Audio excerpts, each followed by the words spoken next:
Hello hello.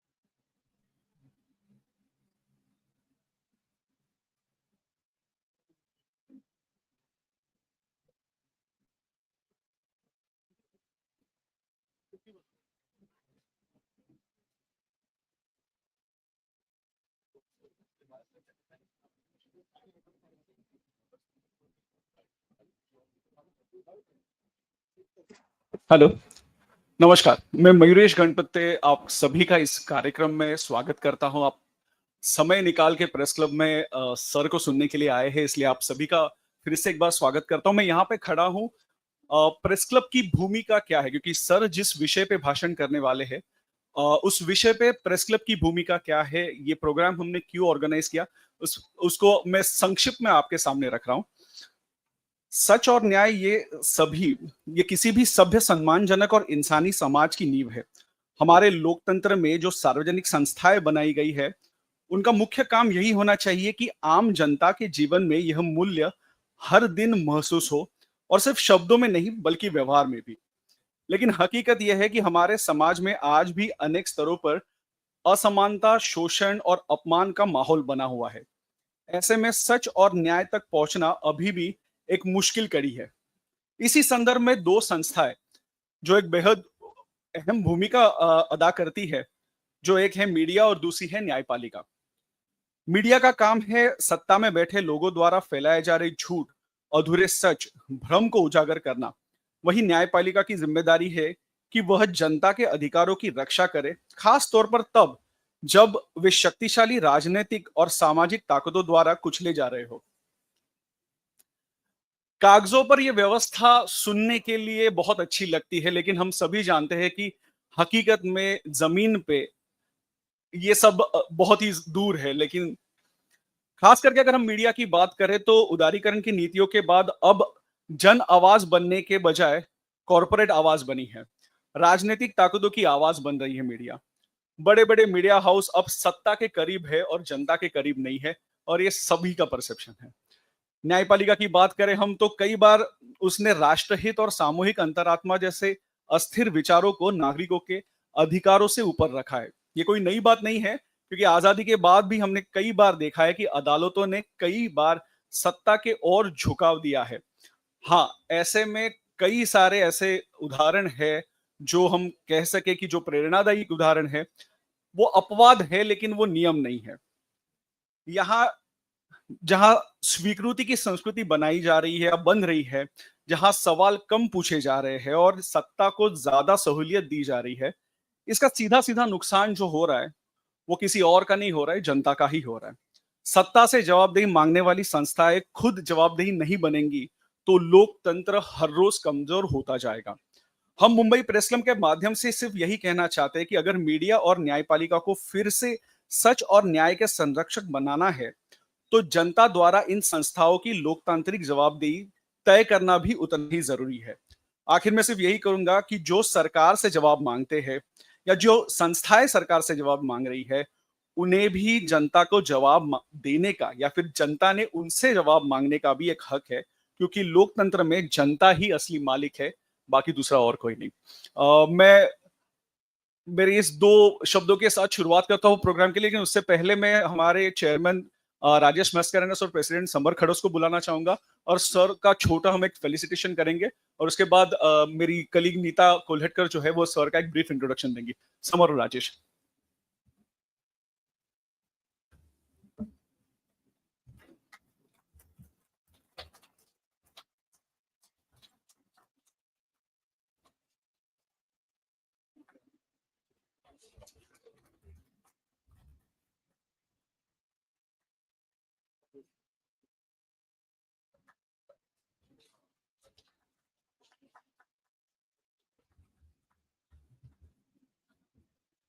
हमारे पास समय बहुत कम है क्योंकि सर को सब सुनने आए हैं, बहुत से सवाल आपके मन में रहेंगे। हम चुनिंदा 4 या 5 ही सवाल लेंगे क्योंकि उसके बाद उन्हें भी जाना है। तो मैं नीता से दरख्वास्त करूंगा कि सर का इंट्रोडक्शन आपको दे। Thank you.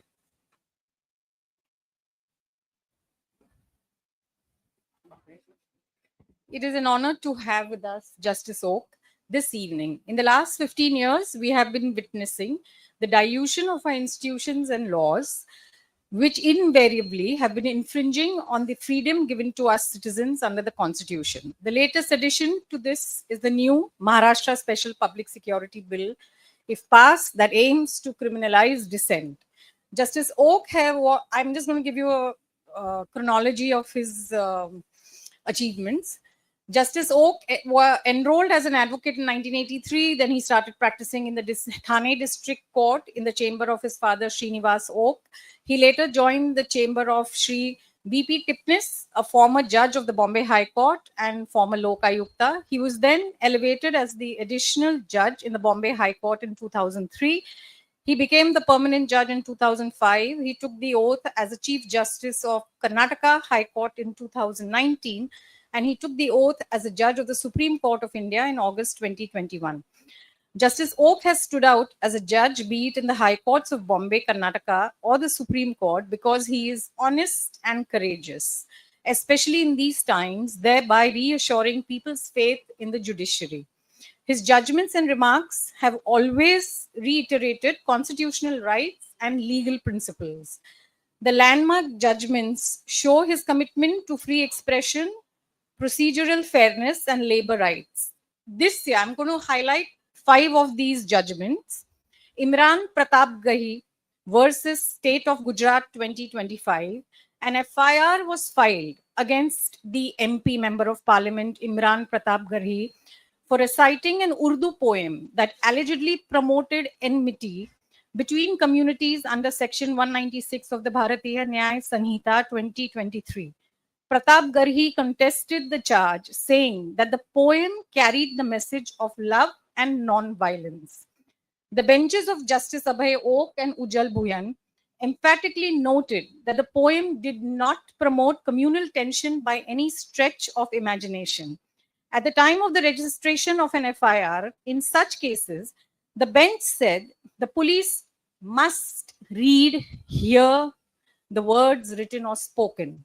The judgment also noted that a police officer must keep Article 19(1)(a) of the Constitution and its reasonable restrictions in mind while interpreting the text. The judges said the courts are duty bound to protect literature as poetry, dramas, film, stage shows, including stand-up comedy, satire, and art, because they make the lives of human beings more meaningful. In Javed Ahmad Hajam versus the State of Maharashtra 2024, which was again heard by the bench of Justices Abhay Oak and Ujjal Bhuyan, Justice Oak quashed an FIR against this Kashmiri professor who was accused again of promoting enmity between groups. He had posted text messages and status updates on WhatsApp expressing unhappiness on the abrogation of Article 370. Justice Oak in the judgment has said, every citizen has the right to offer criticism of the action of abrogation of Article 370, or for that matter, every decision of the state. If any criticism or protest of the actions of the state is to be held as an offense under Section 153, then our democracy, which is an essential feature of the Constitution of India, will not survive.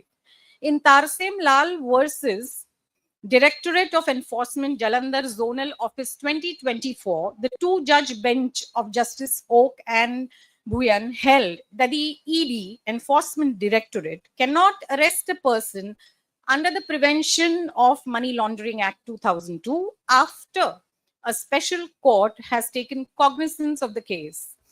This judgment is regarded as a landmark PMLA decision since there have been repeated of personal liberty and due processes. In case of making a distinction between supporting and furthering of banned organizations, Twaha Fasal versus Union of India 2021, a division bench of Justices Rastogi and Justice Abhay Oak granted bail to two people booked under UAPA for alleged links with the banned organization Communist Party of India Maoist.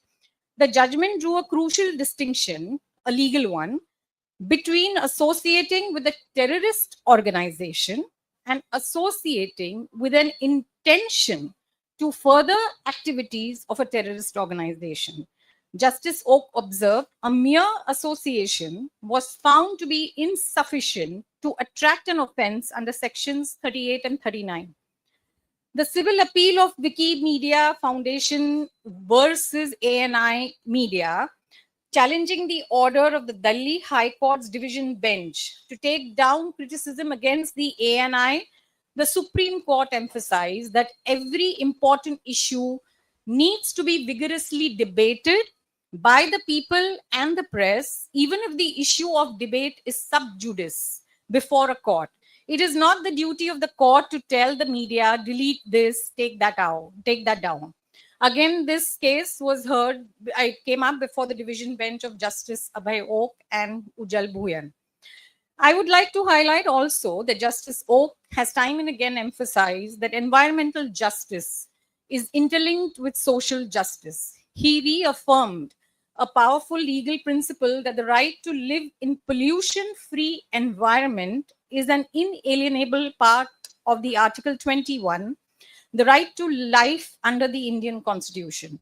He has condemned the dilution of Environment Protection Act, noting how recent amendments have made serious violations non-criminal. Sir, please.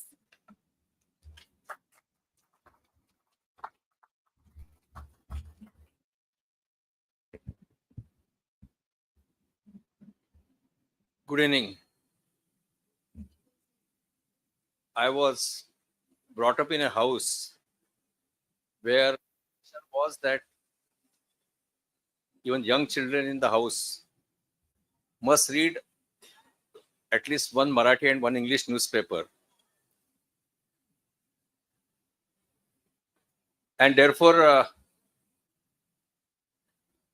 I read editorials and articles by very eminent journalists. And I never thought that I'll get an occasion to address them.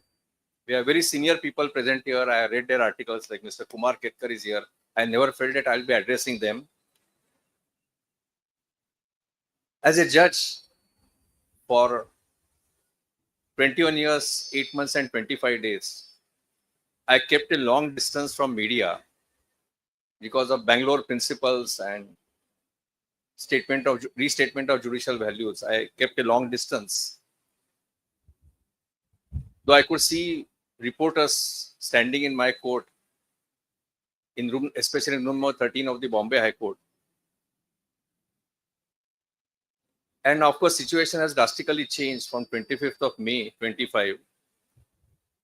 And therefore, perhaps I am here. For me, getting a very good newspaper in the hand in the morning is as important as morning walk and good breakfast. And I'm saying newspaper in the hand because I don't believe in reading online newspapers. You must get the feel of the paper on which the newspaper is printed. To be fair, Mr. Khadas gave me choice. He gave me 3 subjects. So I said, first subject I'll choose. The subject is holding the government to account, role of independent judiciary and press. From yesterday, I started thinking about what should I speak. And then suddenly I realized that perhaps most of you sitting here would have loved if I had addressed you on the question of holding the judiciary to the account rather than government to the account. But fortunately, Mr. Khadas did not give me that subject. It was not one of the 3 subjects. As we know, the 3 pillars, the legislature, executive and judiciary. And the 4th pillar is, of course, the press. I call it as a press. I'm not calling it as a media. Yeah, today I see press persons here. And maybe I'm a bit of a traditionalist. I believe that The real media is the press, the newspapers, and the magazines. So fourth estate is the press. All of us know that. Now, question is about duties of the judiciary and the press. The subject says holding the government to account, is slightly modified by saying that holding the executive to the account. Executive is a better word. It's the basis for that in the constitution. Now, all this we have to discuss in the context of our constitution. All of us know the preamble of the constitution. It guarantees to all its citizens justice, liberty, and equality. And justice, of course, is not only limited to justice which is rendered by the courts. It is actually, in a very broader sense, it has been used. It's a social, economic, and political justice. Liberty is, of course, assured under the preamble, and liberties of expression, belief, faith, and worship. And then there is equality, which encompasses into itself both the status and opportunity. And most important is the fraternity. And why fraternity? Fraternity is such that it should ensure dignity of individuals. And what is more important is what preamble says, that what was contemplated was establishing a sovereign, socialist, secular, democratic republic. As you know, there was a petition filed in the Supreme Court for deleting the word socialist, and that petition has been dismissed. So we are supposed to be a sovereign, socialist, secular, democratic republic. And as you know, one of the most important two important fundamental rights which we can read in the Constitution. The first is, of course, Article 19(1)(a), freedom of speech and expression, and Article 21, which is given very wide meaning.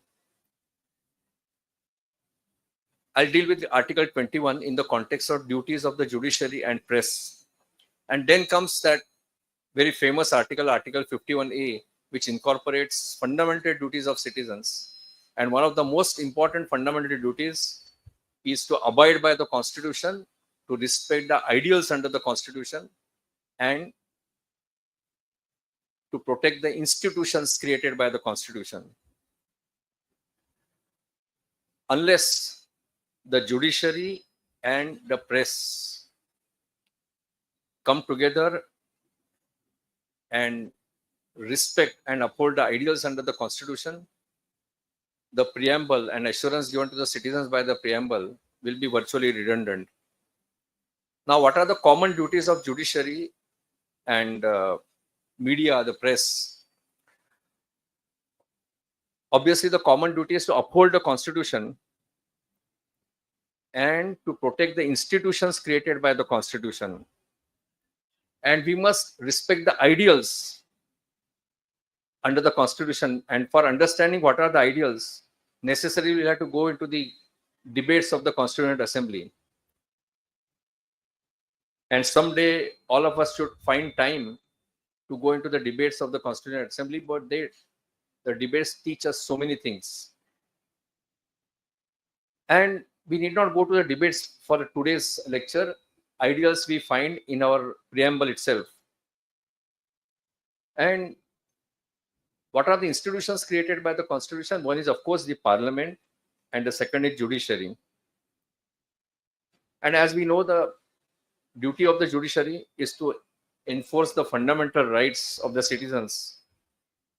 And I'm saying with great deal of emphasis, the freedom of speech and expression and liberty under Article 21. And of course, Article 21 goes with Article 20 and 22, which are very important articles. So judiciary must not only protect the fundamental rights of the citizens under the Constitution, but judiciary must protect every citizen against the injustice. In fact, judiciary must come down very heavily against the injustice. Press also has the same responsibility. The press must be vigilant, and press must come down very heavily against the violation of fundamental rights and injustice caused to the common man. In fact, press has a very unique position as compared to judiciary. press is in position to influence the opinion of common man. It has capacity to influence the opinion of readers. And I remember in younger days, college days, some of the students used to be fan of a particular editor after reading his editorials. And some of the students used to hate some of the editors because of their editorials. So such enormous capacity is there to influence the opinion of common man. And I still believe that notwithstanding this social media and digital media, I think even today, looking to the circulation of printed newspapers, still newspapers are in position to influence public opinion. And since newspapers are in position to influence public opinion, it has more responsibility as compared to the judiciary. I specifically come to Article 21. As some of you know that Article 21 has been given a very expanded meaning by the Constitution, by the Supreme Court. It's not merely right to survive or right to remain alive. It's right to live dignified life as human being. It is also a right to live meaningful life. It is also a right to live in pollution-free environment. Madam Kolhatkar referred to Imran's decision. There we have said that unless there is a literature, unless there is an art, stand-up comedy, cartoons, we the citizens of India will not be able to lead meaningful life, or life will not be meaningful unless that art and the literature is there. That's what we have said in the judgment.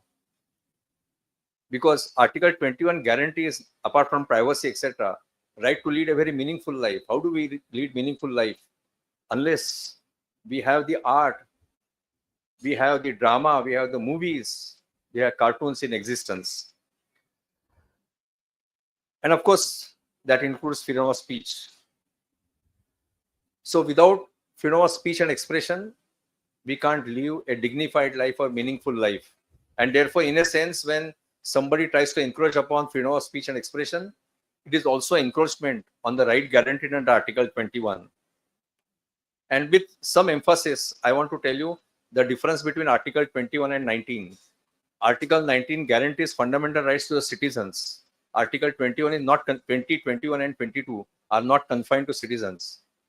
Any person who is on the land, his rights are protected. And therefore, we proudly say that we gave fair trial to even Ajmal Kasab because he is protected by Article 21. I personally believe that it is, of course, more the responsibility of the courts to enforce the fundamental rights. Because the courts are in position to enforce the fundamental rights. The courts are able to come down on illegalities which they see around. But here there's slight distinction between the role of media, the role of press, and the role of court. Sitting in court, I can decide what is illegal and what is legal, or what is constitutional and what is unconstitutional. I can't go into the question as a judge whether the action is proper and improper. If a petition comes before me, when it is shown that fundamental right under Article 19(1)(a) is breached, government curtails that right, infringes that right, because the person says something either in his writing or in his speech or maybe his artwork, then my duty as a judge is to see whether there is infringement under Article 19(1)(a). My duty as a judge is to see whether any offense under the penal law is made out. And if I am convinced that his fundamental rights of a petitioner who comes before the court are violated, or there is no offense made out, I have to grant him relief. But as a judge, I don't have power to say what he has said, that gentleman has said, or what he has expressed is right or wrong. That is not the function of the court. Perhaps that may be a function of the media, press, because press can say what you have said is not proper. As a judge, I can't say that. as sitting as a judge, I may not like utterances made by a gentleman, a man or woman. I may not like a particular drama. I may not like a particular speech, or I may not like what a stand-up comedian says. But when I sit as a judge, it doesn't depend on my personal like and dislike, or whether I feel what he has said is proper or improper. My duty is to find out whether there is violation of Article 19(1)(a) and whether any offense is made out.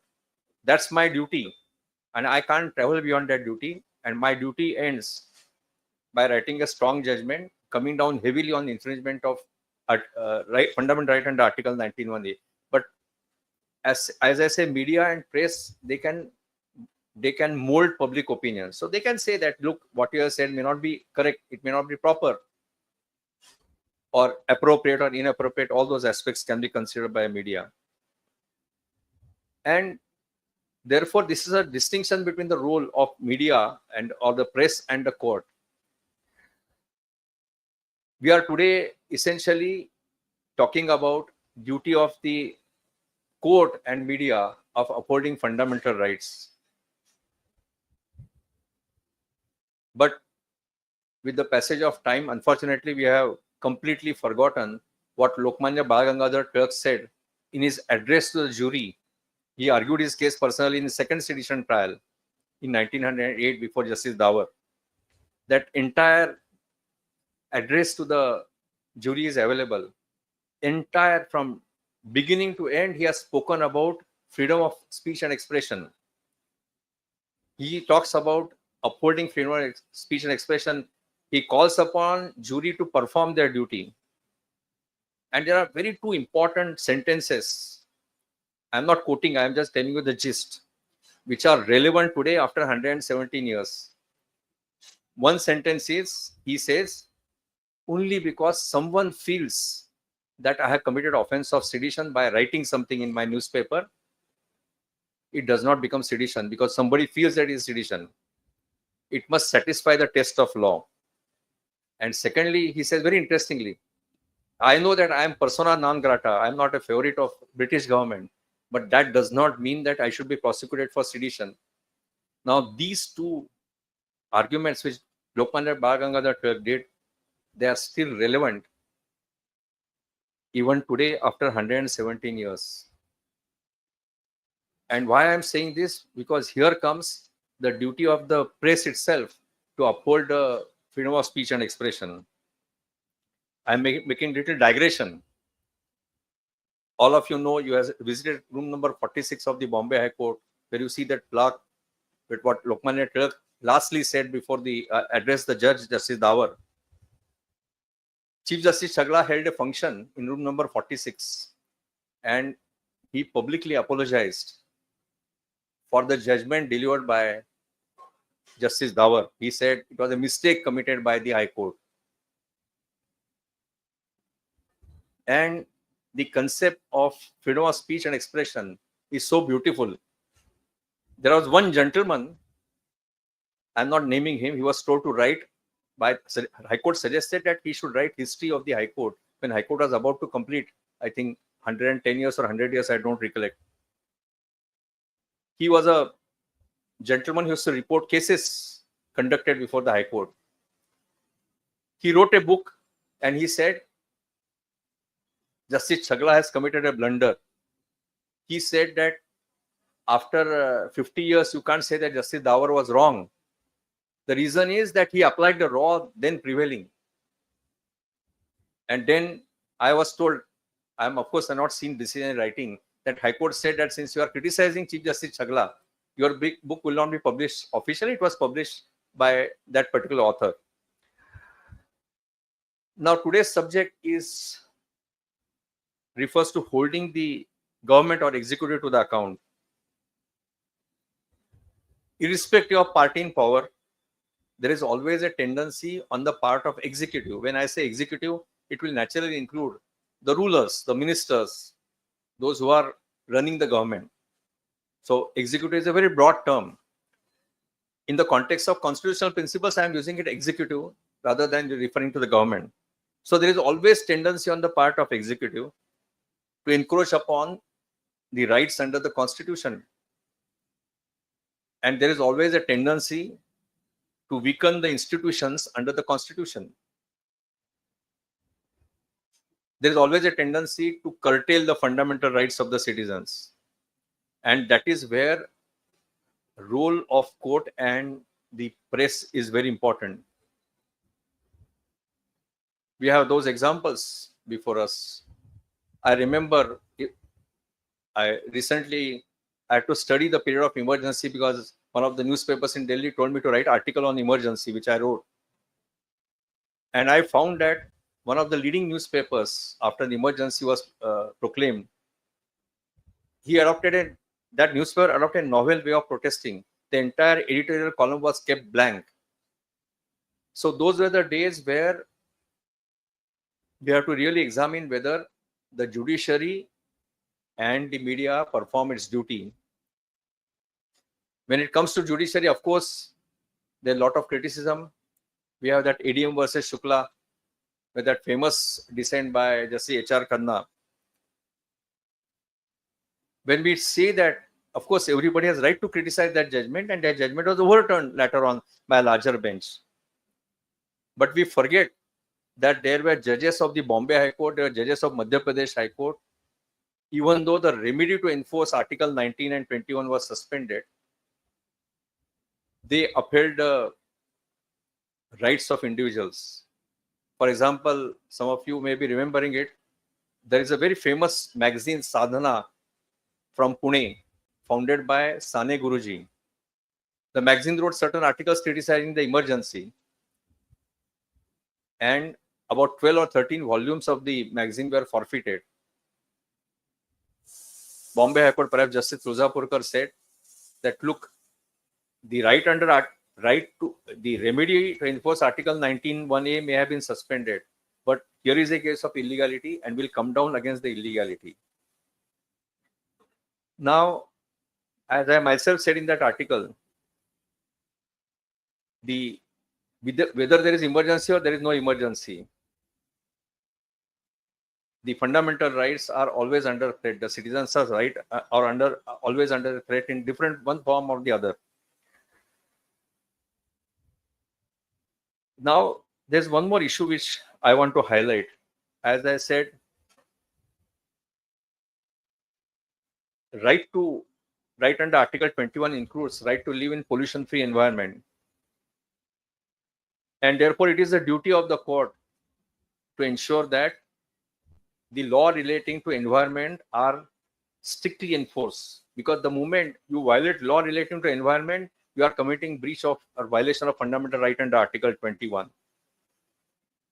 There are issues of felling of trees, illegal felling of trees. There are issues of destruction of forests.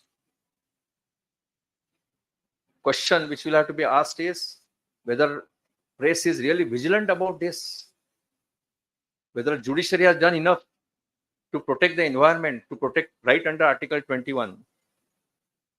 That's the question which we'll have to debate. And because, as I said, the press can change the public opinion. And there is always a debate that there's a battle between development and environment. I don't understand how there can be a conflict between development and environment, because environment is something which has to be protected under the Constitution. And therefore, the laws related to environment must prevail. That's, of course, my personal view. As my judgments can be wrong, the views which I am expressing today may be also wrong. So that conflict never arises, because ultimately we have to enforce the laws related to environment. But have we done enough? I always ask a question to judiciary as well as to the members of the media. There are environment activists. Nobody gives them credit. They are not applauded by the society. Now that's the area of concern. I always give example of, he was not an activist. He was a retired army officer. He was on short commission. Thane, city of Thane had some 27 lakes. He saw one lake being encroached upon. He filed a PIL in the court. And within 2 or 3 months, court passed an order, remove all the structures and restore the lake. What was done? Somebody went there. After some of the structures were demolished, a temple was constructed. When the gentleman objected to construction of temple, there was FIR registered against him. All sorts of sections were applied against him. I am citizen of Thane. I knew that gentleman very closely. I don't think any media took up this issue, that why a person who has no personal interest, he fights for environment, he should be penalized.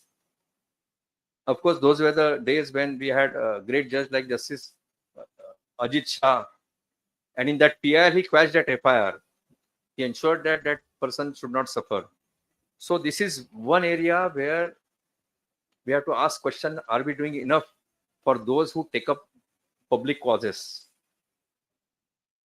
When it comes to environment, I am in Mumbai. I did not elaborate on that.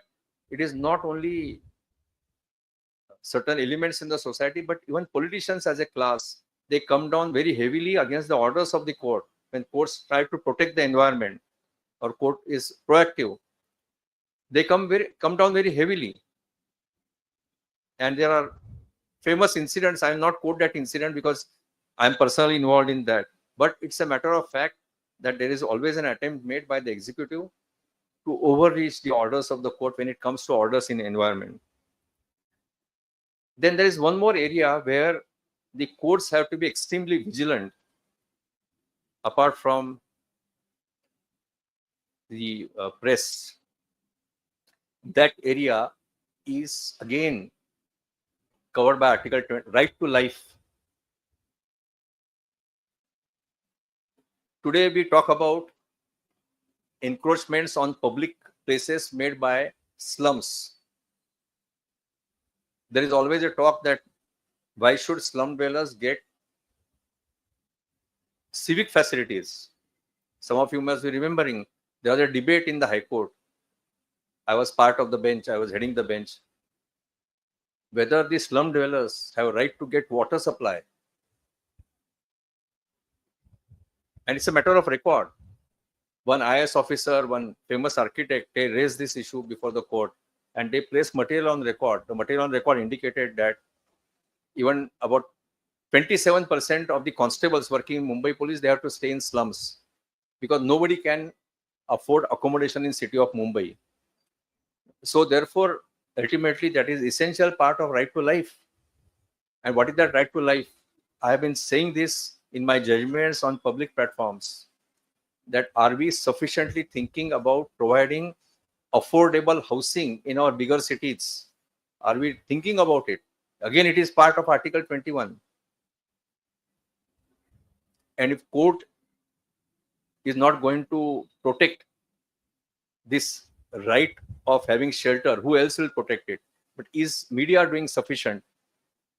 Is media taking that stand that what are we going to do to resolve the crisis of not finding affordable accommodation in the city of Mumbai? Go to any city, Mumbai, go to Thane, go to Pune, maybe all leading cities, not only in Maharashtra, but other parts of the city. Now, this is one area where it is very, very important for the judiciary and the media to uphold right to shelter. For a moment, I am not defending illegal acts of encroachment, etc. But then, is it not the right of people to get affordable accommodation? Is that not right covered by Article 21? I'm not saying that somebody should commit illegality, but that right has to be respected. That right has to be given effect to. And this is one area where the judiciary and the press has to be very proactive. And again, why I say this, because media is in better position to say this is wrong or this is right, which at judiciary we can't say. The other area where you are talking about duties of the press and judiciary. So can the press say that, look, judiciary is not performing its duty? Can the press criticize the courts, institutions of the court? Because again, part of the today's subject, are the courts doing its job of keeping the executive within four corners of law, within keeping it in bound? On public platforms also, I said that we as judges, we are prone to committing mistakes. We commit mistakes. And therefore, there are higher courts and there are those provisions like curative petition in the Supreme Court. And therefore, I always believe that media or a common man, I'll put it that way, common man or the press has right to offer a constructive criticism of judgments delivered by the court. And when I say constructive criticism, it has to be a studied criticism. You see, you can't say that this judgment I don't like, therefore it is wrong. You have to study the judgment. I know this. Some of the old reporters used to work in Bombay High Court. They used to take 3 or 4 days to write about a judgment. I have seen those gentlemen, some women reporters were also there. After getting copy of the judgment, every judgment contains reference to several judgments of the Supreme Court or High Court. They used to go to the library. They used to look at all those references and then write. And it is important that media writes about the judgments, where judgment has gone wrong. But it can't be that when court delivers a 1,000-page judgment which contains 3 or 4 different opinions, that within 6 hours, media people are ready to criticize that judgment or even to praise that judgment. One judgment should not be praised without studying it completely. So this is one area where naturally media has a role to play, common man has a role to play, because if the judiciary is to ensure that the executive remains within its bounds, naturally the judiciary has also to perform. And one more thing, when we deal about the judgments of the judges, we must also remember one thing. If you criticize a politician, if you criticize a bureaucrat, he can come back to the media and he can give reply to the criticism. But we exercise restraint, self-restraint, and therefore we don't give reply to the criticism. And therefore that factor has to also kept in mind. When I am on this subject, you know, there is a lot of debate about what 2 ex-Chief Justices of India at different occasions said, 2 different Chief Justices. I think it was reported, I have not heard those speeches. It was reported that the Chief Justices said that judiciary is not expected to perform the role of opposition parties. And there are a lot of criticism. But I think those statements have been misunderstood. The statements imply that so long as executive is within 4 corners of law or within 4 corners of constitution, the courts cannot criticize them by saying that, no, you can do better or you could have done something in a different manner. And that's the role of the opposition. If there is a legislation, Madam Kolkar talked about legislation. Of course, that's a very debatable issue, new legislation which has come up. Now, sitting as a judge, unless there is a challenge to that particular legislation, I can't act like opposition and say that, no, this particular legislation, is completely illegal, it is completely unconstitutional. I can't say that unless the case comes up before me, somebody challenges that legislation before me. Therefore, those statements of the Chief Justices will have to be properly understood to mean that if the executive commits illegality, if legislature crosses the limits and brings a legislation which infringes the fundamental rights, for example, if legislature brings a legislation which infringes the right of freedom of speech and expression under 19(1)(a), unless the law falls within the 4 corners of clause 2 of Article 19, of course, it is the duty of the court to strike down that law. So therefore, when the Chief Justices mean that the courts are not expected to act as opposition party, Chief Justice has said that courts are concerned with legality or illegality, or whether particular action or particular action, order, or a particular legislation is constitutional or unconstitutional. It is in that context, perhaps, the Chief Justices must have said. There are 2 or 3 small aspects because I know that there will be interactive session. Today we talk about the falling standards. The first speakers spoke about falling standards of media. It is being controlled by powerful industrial houses, or the inclination of the media towards the ruling party, whichever may be the ruling party. And I must candidly say the same thing is said about judiciary by in some quarters. I mean, though I am part of the judiciary for such a long time, I have to accept that criticism is being offered. So ultimately, what is the solution? If you want to keep the executive within bounds, the solution is there should be fiercely independent judiciary and fiercely independent press or media. That's the only solution. And therefore, I'm glad that today we have started this debate. The responsibility and duties of judiciary as well as press when it comes to controlling the executive. I have already talked about infringement of fundamental rights and duties of the court and the press to deal with the issues of violation of fundamental rights. But there are legal rights available.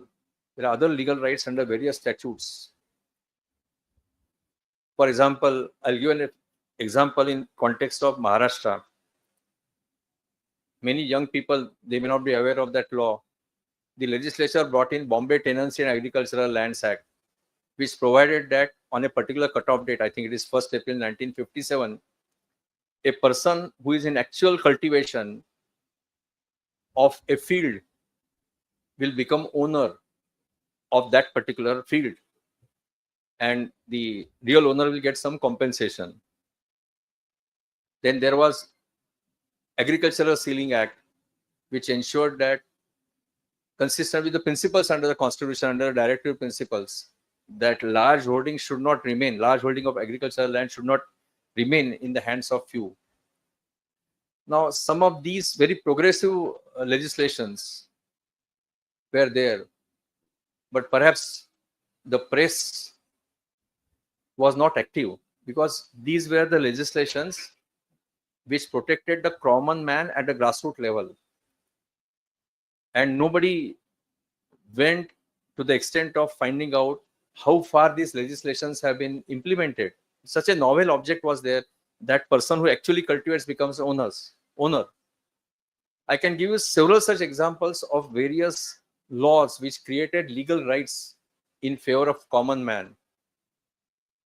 And perhaps judiciary, of course, when it comes to legal rights, perhaps judiciary can say that no litigation came before us. Nobody pointed out the violation.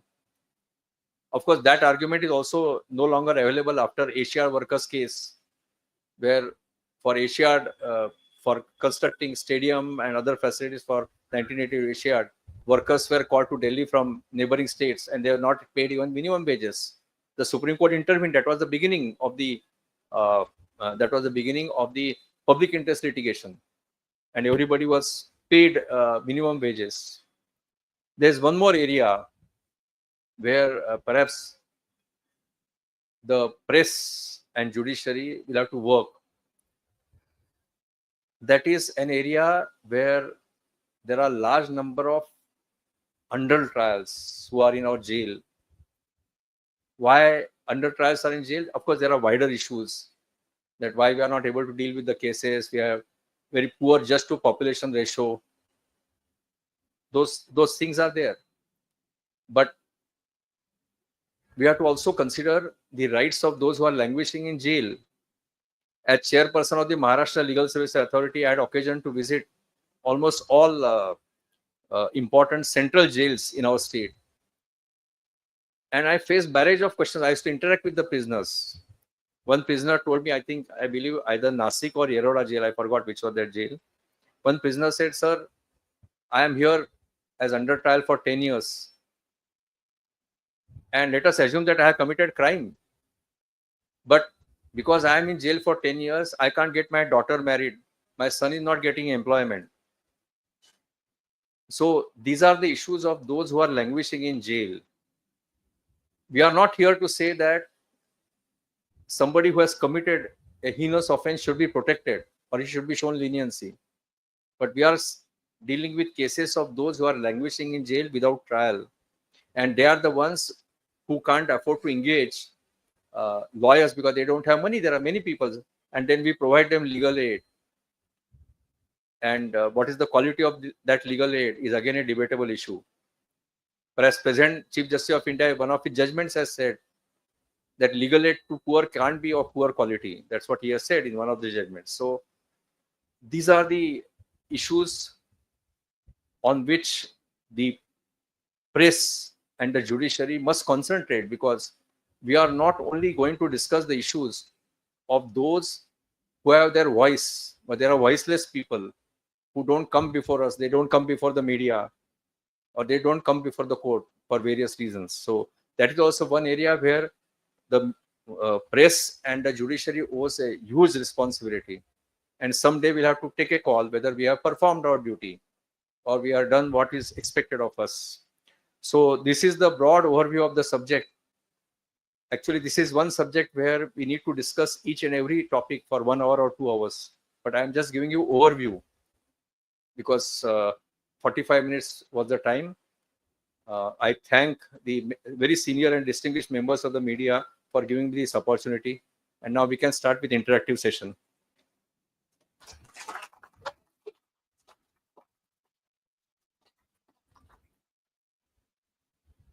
Stand here. No, you sit here. I'll stand here. I'll moderate and give you. Hello. Thank you, sir. We'll start the Q&A. मेरे कुछ दो सवाल है पहले आपसे, तो I'll take the liberty. So you are getting priority. Yeah, I'm getting priority. तो मेरा पहला सवाल ये है सर कि हाल फिलहाल में बॉम्बे हाई कोर्ट ने एक ऑर्डर पास किया था कि कुछ लोग गाजा में जो कुछ चल रहा है उसके खिलाफ यहाँ पे आजाद मैदान पे वो एक प्रोटेस्ट करना चाहते थे, लेकिन हाई कोर्ट की जो एक ऑर्डर उन्होंने पास किया था, उन्होंने कहा था कि देश में बहुत से ऐसे इश्यूज चल रहे हैं, उसके ऊपर आप क्यों नहीं देख रहे, आप गाजा पे क्यों कर रहे। और दूसरा सवाल उसी को लेके, हाल फिलहाल में एक नेता को माननीय सुप्रीम कोर्ट के जज ने कहीं ना कहीं एक देशभक्त का सर्टिफिकेट देना चाहा या उन्होंने देने की कोशिश की, तो इन दोनों चीजों को आप कैसे देखते हैं? I think I had anticipated these questions. I answered those questions. What I said was very clear. Ultimately somebody wants to hold a protest. It is also part of the right guaranteed under Article 19(1)(a). Or somebody is being prosecuted. You get example of the political leader. That's what I very clearly said, and I have said it in one of my judgments also.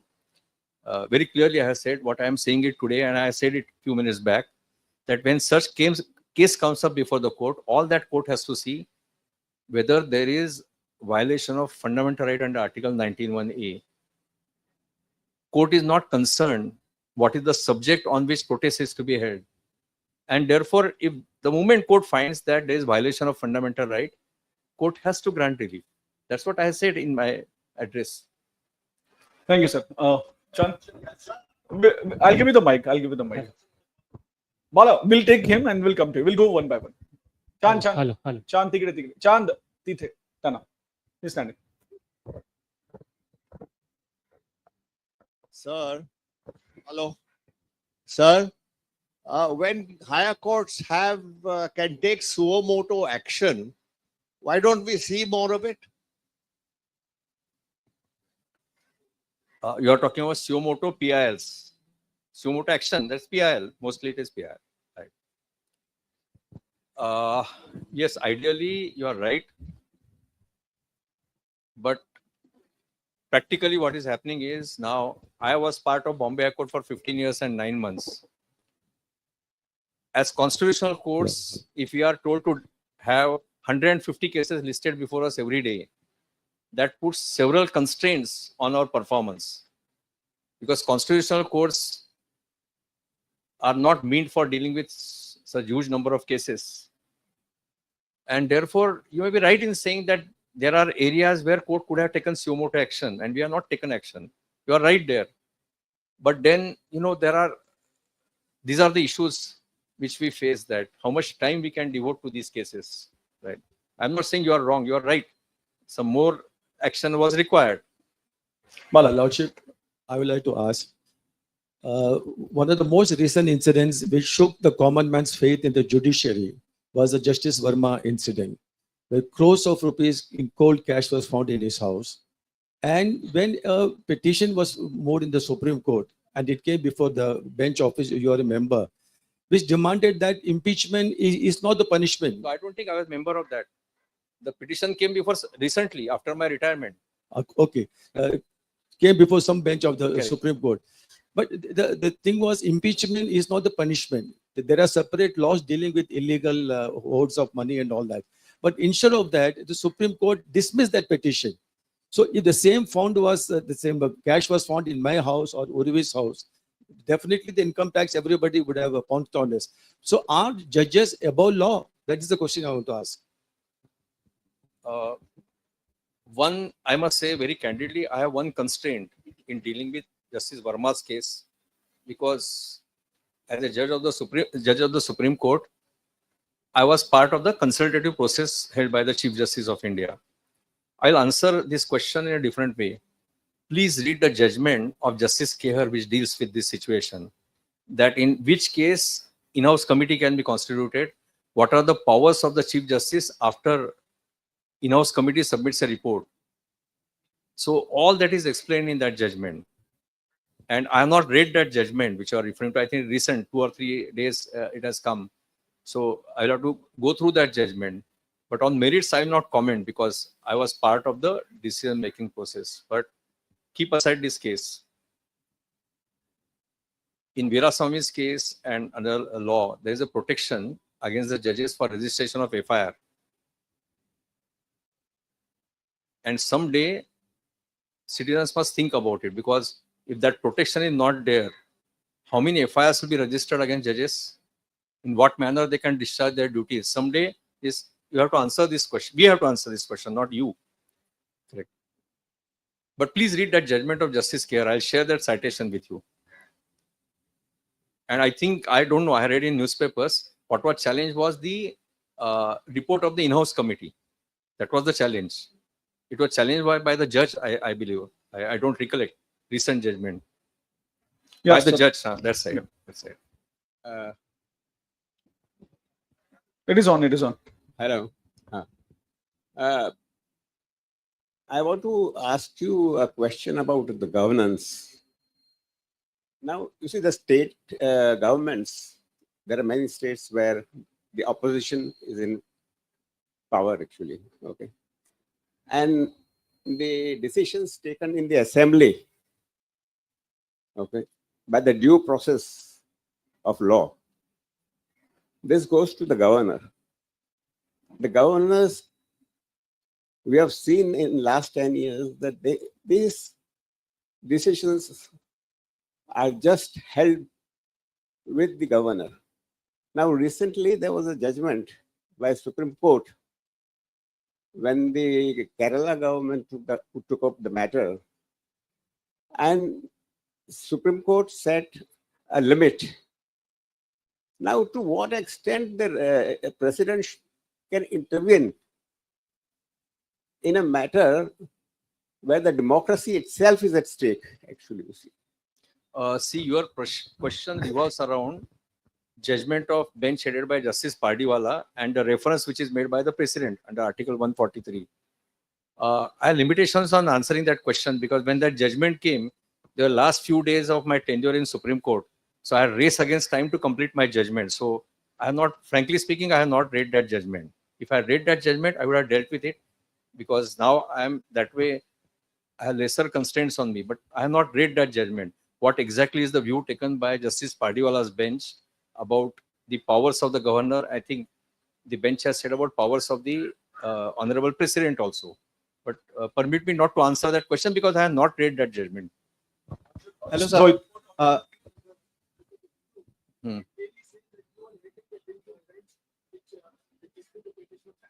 But when? What is the date of that? No, what is the date of that? Bala report? will take your question. No, just after. 1 second. Just let us have some fun also. May 21st.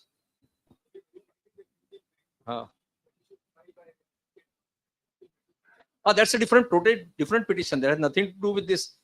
His petition had very, very wide and sweeping prayers, as normally are in his petition. Then, so very sweeping prayers that I did not directly deal with this inquiry committee report, etc. That's a very, you are right, that petition came, but very wide and sweeping prayers. I mean, we did not discuss that also. Good evening sir. Sir, अभी आपने भाषण दिया और उसमें 2-3 चीजें जो कही, जैसे right to life and right to freedom of speech. जब आप बात कर रहे थे, 2-3 इंस्टेंसेस आए where I want to know your view on it. हमने देखा है कि कैसे उमर खलीद को बार-बार बेल डिनाई किया जाता है, फादर स्टैन स्वामी को सिपर नहीं दिया जाता है, और दूसरी तरफ राम रहीम को बार-बार पैरोल मिलता है when he is convict. So when we see these cases, there's a perception also that people who are close to the powers, they get all the rights, but people who have been questioning it, उनके rights को लेकर कहीं ना कहीं बहुत सारे सवाल उठते हैं. How do you look at this? 2 or 3 things I must say. One is that a person in law is entitled to bail, he must get bail. There can't be any opinion. You are talking about individual cases, and you are entitled to say that. There is your perception that those who are close to ruling party, they get relief, others do not get relief. It may be true also, but before you come to that conclusion, systematic study is required. Because for example, my bench, I used to have 30 bail matters every day. So systematic study is required, that in which cases bail was granted, who are the persons who were granted bail, whether they were perception was they're close to ruling party, they're against ruling party. So it's a matter of study. And then if that study indicates that you are right, you are entitled to say that. But my request to you is that just now one example was given of 2 young people from Kerala. Now, were they in favor of the government? There are very serious allegations against them. So therefore, it's a matter of very systematic study. And that study has to be made. That what are the inclinations shown by the court? Who are the people who are getting bail and who are not getting bail? And whose cases are getting priority? So individually, you are referring to 2 or 3 cases. That may not be the correct approach. While I say that, if after study, if it is revealed that those who are in favor of ruling party are treated in better manner, you are entitled to say that. But say that after full study. Ma'am, please. You can sit and ask. No. It's a privilege and honor to hear you in person, Your Honor. My question is about the discussion that you had on the subject of affordable housing.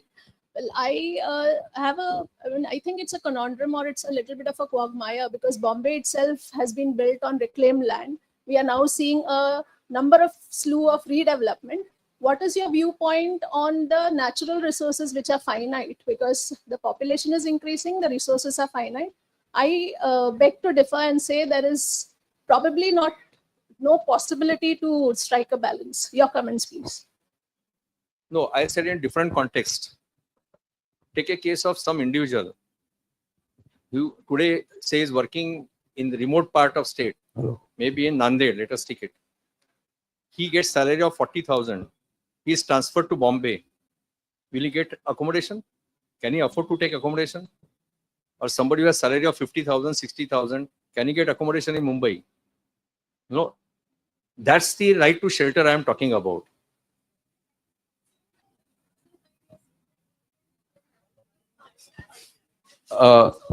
See, one thing, sir, this is a very complex issue.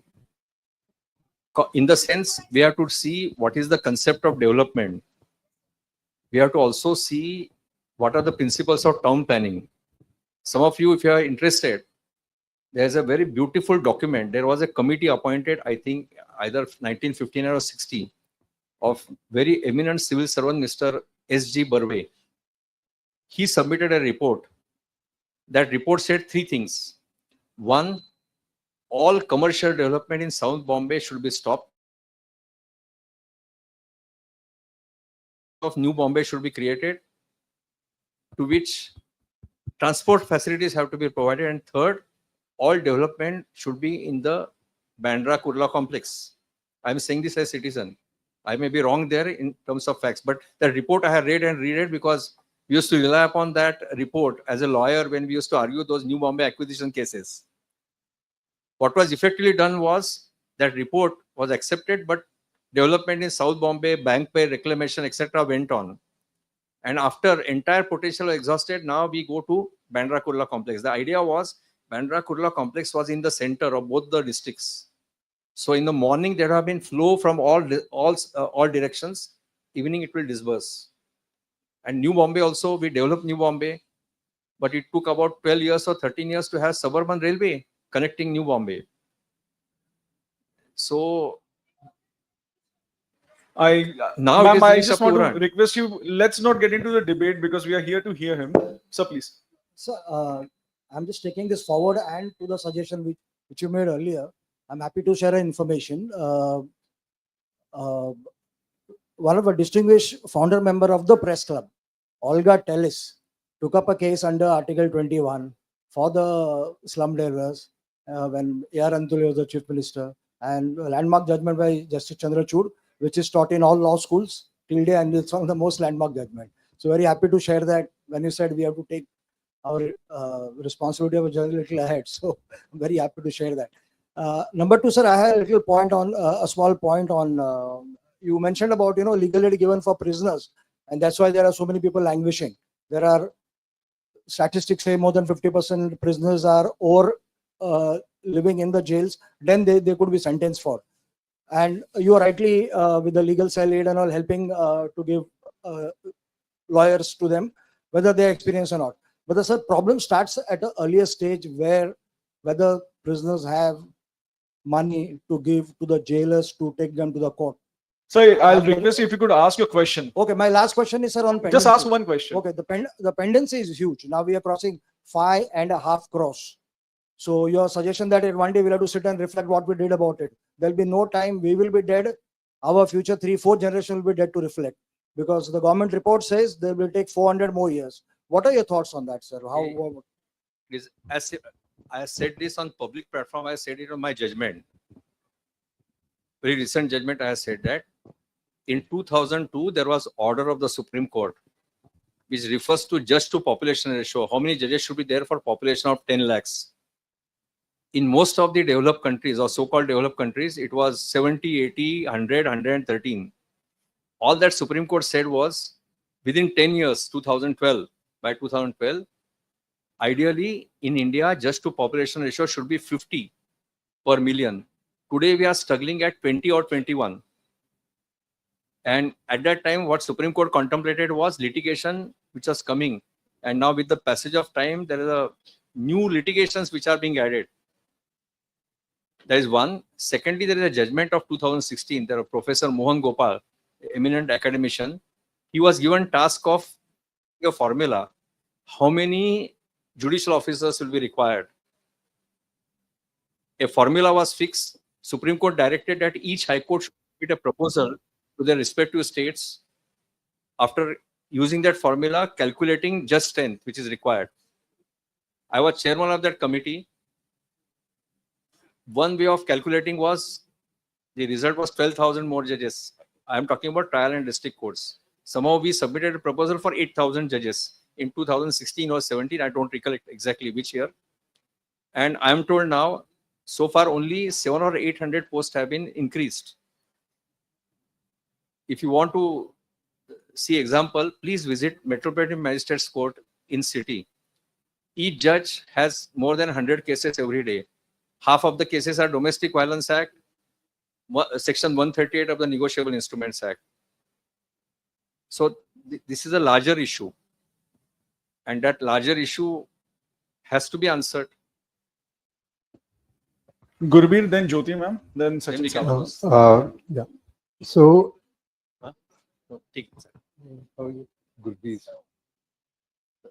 Yeah, Gurbir sir. sir, on the question, since we are on the question of the independence of the judiciary, the independence of the press, an important process is how the judiciary or members of the press are appointed. I mean, generally, of course, the process in the appointment of the press is, of course, very cavalier. It is necessary that for the judiciary, there should be a more stringent process, because after all, you're supposed to be sort of unbiased. You're supposed to be neutral and take the decisions as per the process of law. But what we are seeing is that it's in the appointment process that there are a lot of lacunae coming in. I mean, examples are many. We can start with one justice. He's now in the High Court, Somshekhar Sundaresan, held up for at least 2 years or 3 years. No reason given, but apparently the inner talk was that he was my colleague in the Times of India, and we of course interacted a lot, but it came out that maybe he was close to Chitambram. It was held up. Finally, he was appointed. A case of a High Court lawyer in Delhi who never got appointed, and his thing is still pending because of his inclinations of gender. His appointment has still not happened. So these are some of the cases. At the lower level, the judiciary comes up either through the administrative process. Some are good lawyers who are great at the bar. They get picked up and appointed. But there's a definite pressure where the collegium, after expressing its opinion, those cases are sitting on the side, and there's a greater sort of pressure to see that always collegium recommendations are not respected. So in terms of the appointment process to make the judiciary an independent I institution, followed your question. would there be any Yes, thoughts I in your followed mind? Question, but in lighter vein, I must admire your first part you said about process of appointments in media. So far, nobody has said that. I'm glad that you have said it. Now, coming to the appointment of judges, it's a separate topic we should have discussion. One is the collegium system. What today you are projecting is about delay on the part of the government. These delays are after the recommendations are made by the collegium. And there are judgments in place that the government can send a name for reconsideration. And after it is reconsidered by the collegium, then government has to sign on dotted line. That judgment is not being implemented. So that is one part of it. Second part is how the collegium system works, and on which there is a debate, ongoing debate. And someday, if you want to have debate, I don't mind, but it will take some time to tell you about the collegium system. But only one thing I will say and conclude. Somebody may say collegium system is wrong, but we have to evolve a better system to replace the existing collegium system. Because no system can be perfect. Every system will have its flaws. A judiciary has its flaws. Executive has its flaws. So we have to find out a better system, evolve a better system. So I wanted to ask you that many high courts and supreme courts, they restore the fundamental rights of people and very high sounding, very nice judgments. But then the governments go ahead and flout those judgments without any care. And they make headlines also. And I'm talking about demolitions of accused, not even accused people, suspects and all. But why, in those cases, why doesn't the Supreme Court judge or the High Court judge suo moto initiate contempt of court? Because otherwise those judgments remain just very nice sounding words. That's all. I believe, at least in one case, Supreme Court has initiated suo moto proceedings. If it is brought to the notice, surely it has to be done. But who will bring to the notice? The judge can themselves. Why? There are many initiate. public spirited litigants who write to us, bring it to our notice. But can't you all initiate? If we notice, we can initiate. So many cases we have initiated. You know, famous case of that under POCSO Act from West Bengal. So many things were said in the judgment. Somebody sent a letter, immediately suo moto case was initiated. Okay. But the demolitions of accused people, it was a very strong judgment, but they are still going on in all Right. You are right. states. Action has to be taken. Okay. Sajin Sawan.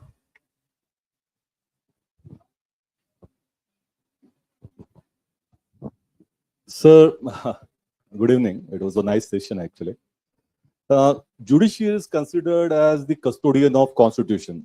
The constitutional norms and constitutional principles are supposed to be monitored and should be seen as enforcers of that constitutional norm.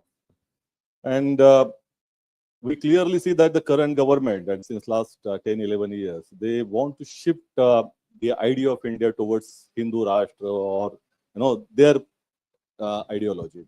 The thing is, I remember in 1992 there was a judgment from Supreme Court which talked about which curtailed the use of Hindu and Muslims in politics as well as during elections also. You cannot use those words. And now we have come so far. We are seeing flurry of hate speeches across the country. Even the people who are holding constitutional posts, they are using it. Even Prime Minister also, and maybe the Chief Minister of many states. We see that this flurry of hate speeches are going on. And when we talked about taking suo motu actions by the Supreme Court as well as the High Court or many courts, you can say, we don't see any passing remarks also, from the court on this particular issue. So, what is your opinion on this? See, I'm not here to justify what judiciary is doing. I have never justified it. But you have said now in how many cases court will initiate suo motu litigation? How many cases? That's the question. And somebody has really to point out, and there's no bar, anybody can approach the court by pointing out this, because there's limit to how many suo motu cases can be entertained. See, in court, when we sit in the court, you have to also remember one thing. There is litigation of common man. Somebody fights for maintenance. Somebody fights for a share in undivided property of a half acre or 1 acre. There are cases of common people. There are criminal cases. So ultimately, there are limits on the suo motu actions of the court. Right. See, I'll tell you one more thing. Now, if you see one statement, each media house will give a different version of that statement. There has to be some authenticity to that. Ideally, you are right. I mean, the moment there is hate speech, court should step into action. But as Justice Krishna here has said, that our system is not ideal. We have ideal legislation like CRPC, we have old IPC now, a new law has come, we have constitution. But our institutions, we are not ideally placed where we can deal with so much of pressure. Pressure in the sense, in terms of numbers. I'm really sorry, but we are taking one question because he has to leave. I really apologize. We won't be able to accommodate those questions. I'm really sorry. So, last question. Sir, namaskar. Justice delayed is justice denied as being said. तो आप महाराष्ट्र में जो महाविकास आघाड़ी की सरकार थी उसका tenure खत्म हो गया, उस पर जजमेंट नहीं आया, आप उसको कैसे देखते हैं, क्या रोल बैक हो सकता है? और दूसरा सवाल, आपने अपने स्पीच में कहा कि there should be a constructive criticism, तो मीडिया में एक भय है कि अगर हम सरकारों के खिलाफ बोलते हैं तो वो भी दबाते हैं और हम जुडिशरी के खिलाफ बोलेंगे तो पैना लेके मारेंगे, तो किस तरह का आप कंस्ट्रक्टिव क्रिटिसिज्म की बात कर रहे हैं? जब आप बात कर रहे हैं क्रिटिसिज्म की, तो एक सकारात्मक आलोचनात्मक का किस तरह से देखते हैं? Your colleague asked me this question about those who are anti-government not getting bail. So let us have debate on this. In how many cases where a media person has criticized judgment of the court, in how many cases court has initiated suo motu proceedings? Please find out. Please find out during last 5 or 10 years, how many cases court has started suo motu proceedings. At least to my knowledge, you'll find very few cases that suo motu contempt proceeding has been started against the media person. And again, this is a matter of study. You please study it.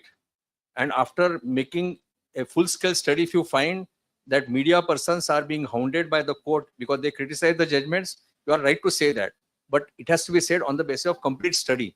And now everything is available on public domain. Which cases are pending in the court, all judgments are available.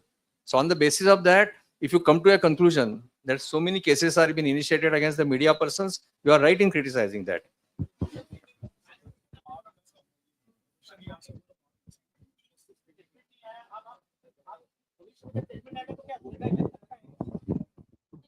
See, basically, I must tell you, these are the questions in individual cases. If I was dealing with that case, and if I had delayed the verdict, you are entitled to ask me that question. But these are complex issues. There's a system of master of roster. Ultimately, Chief Justice assigns the cases. surely if as a judge, somebody wants to say that I delayed a particular important case, I am answerable. I am saying that, but I can't answer the question of case pending before the other court because basically I had no occasion to study that case. And secondly, I'm not defending that. I must say that you may be right there. But secondly, when we talk about delays, there is a dilemma before us.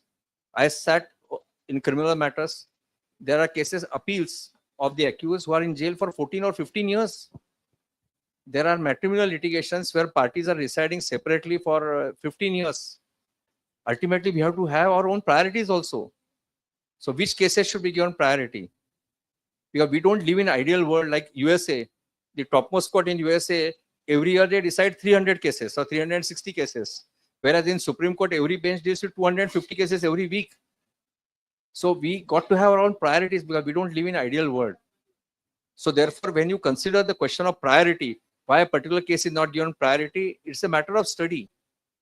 And again, I'm saying you're not wrong, but it's a matter for somebody to study what were the cases assigned to that particular bench which are dealing with that case, which cases were given priority by that bench. All this is matter of study. I'm really sorry that I cannot accommodate all the questions. I request Swati to present vote of thanks. Thank you.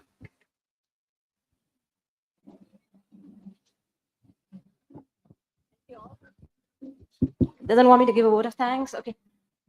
Oh, very warm thanks from all of us at the Press Club. Really, we appreciate it.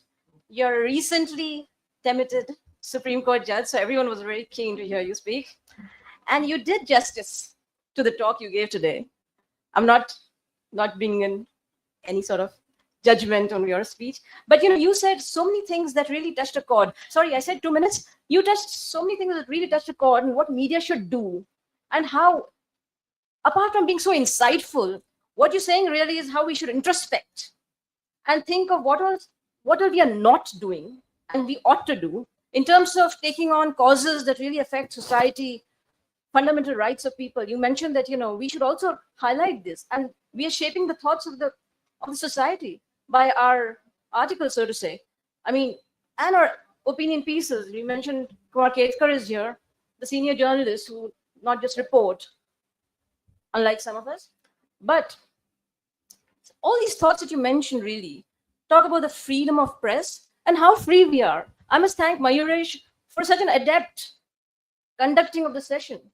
He was very concise and very focused. And he spoke about what are the topics we should really touch upon.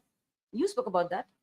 The freedom of speech and the reasonable restrictions. And you've said in your judgments that the reasonable restrictions ought to be looked at in a very narrow conspectus, because otherwise you can't allow it to shadow the very fundamental rights that they're supposed to, in a sense, protect. But I'm not going to get more into it. I'll say thanks to Samar, Rajesh, and all of us from the Press Club, and all who've gathered here really and sat very patiently to hear a talk that really affects us and will affect us as we go on a journey of being in the media, and what kind of role we play as the fourth pillar. Recently, Justice Pardiwala said about the Constitution and how really it leads to security of all of us. And there's a very famous quote by Thomas Jefferson, I think, which says, security really is in free speech or free press. I think that's his quote. And that says it all, because if the press is free, then that answers a lot of our ills, if I may say so. Because if the press is free, then we'll be able to play the role of the fourth pillar in a more fundamental way. Thank you all. Right on.